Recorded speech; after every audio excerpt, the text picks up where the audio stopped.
प्रणाम। मैं हूँ आपकी वंदना और स्वागत करती हूँ रंजना दीदी के चैनल पे आप सभी का। एक प्यारा सा चुटकुला नाच गीत लेके आए, कैसा लगेगा कमेंट बॉक्स में जरूर बताइए। कोईरी बौले बापो दिनवा अम्मा लाइन ले तू ना, कोईरी बौले बापो दिनवा अम्मा लाइन ले तू ना।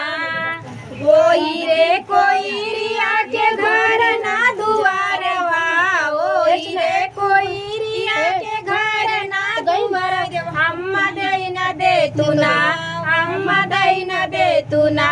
ओह छोट की बखरिया अम्मा दैन दे तू ना, ओह छोट की बखरिया अम्मा दैन दे तू ना।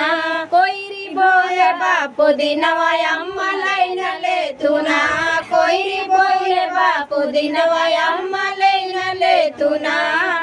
वही रे कोईरिया के खेतवा न बारिया, वही रे कोईरिया के खेतवा न बारिया, अम्मा लाइन दे तू ना, अम्मा दैन दे तू ना।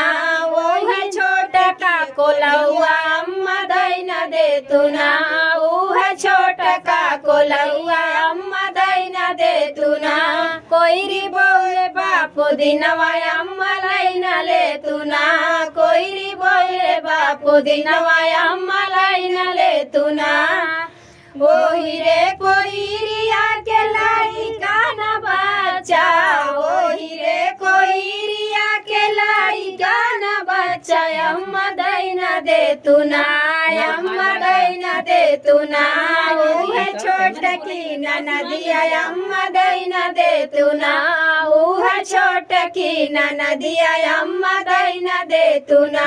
कोईरी बोले बापो दिनवा अम्मा लाइन ले तू ना, कोईरी बोले बापो दिनवा अम्मा लाइन ले तू ना, कोईरी बोले बापो दिनवा अम्मा लाइन ले तू ना। फ्रेंड गीत कैसा लगा कमेंट में बताना, दीदी के चैनल को सपोर्ट करना।